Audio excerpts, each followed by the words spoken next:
Okay, so when I was first getting back into reading in 2019, there was this book that was just everywhere. It was like top of every page on Goodreads. It was on every single list for most popular books in 2019. It was this book called The Silent Patient by some dude named Alex Michaelides.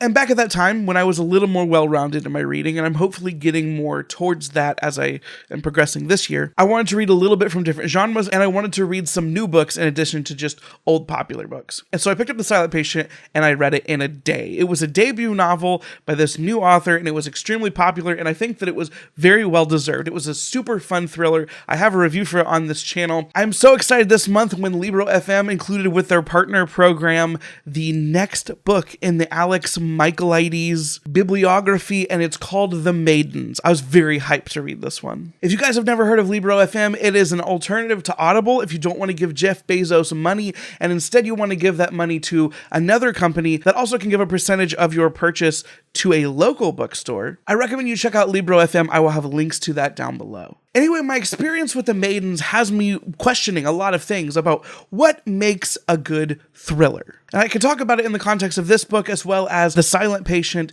For The Silent Patient, it seemed like a lot of my friends that liked it the most were people that didn't predict the super twist ending, because yes, it is a thriller. And some of my time here on BookTube has been spent wondering what is the difference between a thriller and a murder mystery, and sometimes I honestly don't know the difference. If you add subcategories onto thriller like paranormal thriller or psychological thriller, then that sometimes can give you help, and The Silent Patient and The Maidens are both, I think, considered psychological thrillers, probably because both of the protagonists are in psychotherapy, so that becomes a relevant portion of the plot as you're moving along. But what makes a good thriller? They're almost all murder mysteries of some sorts. In my experience, more often include either like domestic abuse, or sometimes like they're more often to include serial killer situations. So maybe that's the difference. I don't know. But then when you're following a mystery, what is the point? Do you want to figure it out along the way? Are you there just to be shocked when the twists happen? I enjoy reading a lot of murder mysteries that aren't labeled as thrillers, just detective novels. Back in 2019, I read a decent number of those, and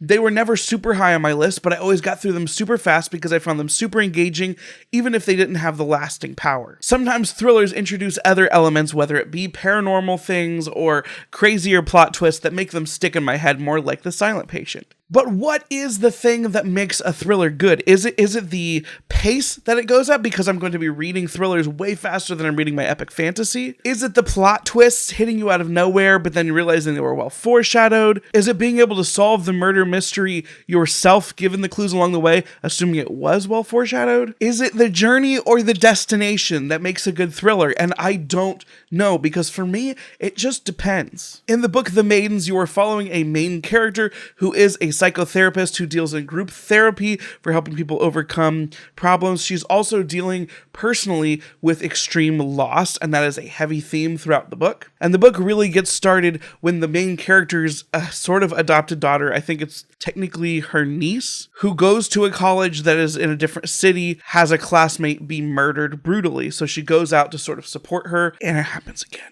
So then we have this sort of multiple killing serial killer situation. You have the psychotherapist making it a psychological thriller in this instance. And then you are trying to deal with the character's internal struggles, like with grief, while she is also trying to solve this mystery. And much like The Silent Patient, I read this book extremely fast. Not in one day or one sitting like The Silent Patient, but I read it very fast considering I've been having a hard time focusing on books lately. And that is a huge credit in the book's favor. I was interested the whole time, even when this thriller decided to sometimes take long pauses to go back and fill in exposition for other parts of the characters' lives. I did feel like I was being taken out of the present narrative, but it was just written in a way that it was either interesting enough or beautifully enough written, or I sort of knew the type of story that we were in, where we're dealing with all these psychological issues. I wanted to see what the author was trying to say about these characters' pasts, but it does sort of throw off the pacing a little bit. And if you have not already decided to accept the book on those grounds, it can really feel jarring when you are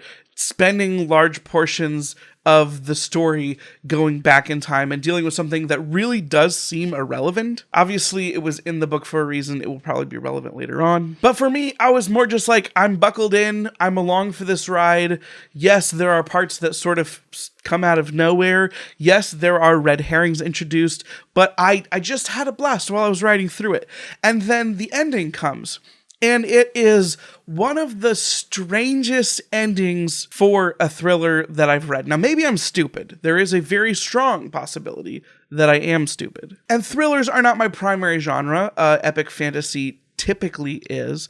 But the ending for this book sort of comes so far out of left field, in my opinion, that this is the real struggle of like, do I like this book? Yes, I had a very good time reading this book. Is it a good book? I don't know, because I have a lot of just criticisms about the ending.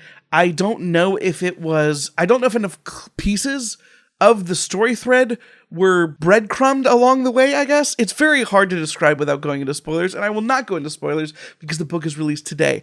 But I recommend that if you are the type of person that wants to follow the secret story threads as they are interspersed throughout the book, use a magnifying glass and pay very close attention. And please comment down below when you read this book if you were able to figure this one out before it was revealed. I know a lot of people for The Silent Patient, they struggled with it because they figured it out early and it didn't work as well for them. For me, The Silent Patient totally works. So maybe I am just a dum-dum, but when you get to the end of this book, if you do, tell me if you saw that one coming. I didn't. So maybe that makes it a good thriller because I didn't see it coming at all.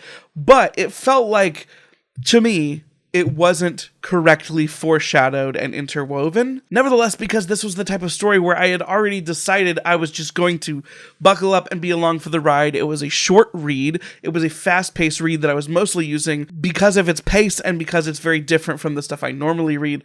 I was sort of already engaged, so when it happened, I was like, that is very weird, but okay. I messaged one of my only other friends who had gotten this book early and was like, that's a weird freaking ending, right? But I enjoyed it, right? So that brings me back to my whole subjective versus objective review things, and also how do you correctly review thrillers?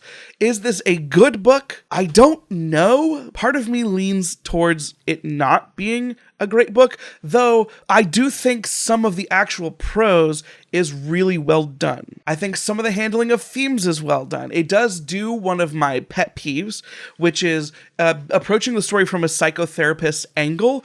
It explains away a lot of the bad things that mankind just does as psychological issues alone, as if that would, as if solving those would fix all of the world's problems. I am way too cynical to buy into that, but that ended up not being the main focal point of the book, so that didn't bother me that much. But if I were going to try to review this as a book structure, and does this book accomplish what I think thrillers should accomplish? In a lot of ways it does, because it was engaging throughout, and I had already settled in for that. But in a lot of ways it doesn't, because it's constantly going to things that seem irrelevant, and even when the plot is revealed, it doesn't feel like it was teased enough ahead of time. So I do struggle with it, because like I said, it was a fun book to read, and I would recommend it if you are looking for a fun thriller to read. But maybe instead of saying this is like a masterpiece thriller, it's like, oh yeah, it's an enjoyable one of those. That's what I would probably say this time. But I'm curious to hear what you guys think. Did you like this book? Are you planning on picking it up? Was this an anticipated read for you? What did you think of The Silent Patient?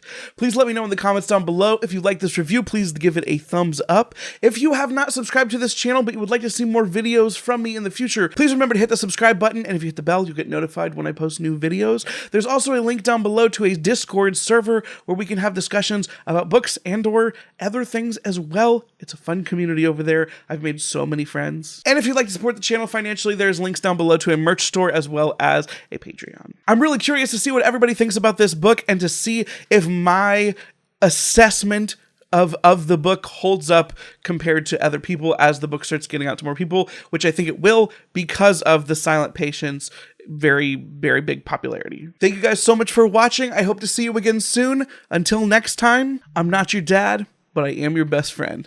Bye. Sleep, no, I never get enough. Always looking out tired, sleep. No one ever get enough. If I don't show up, I might get fired. Sleep, no one ever get enough. Always looking out tired, sleep. No one ever get enough. If I don't show up, I might get fired.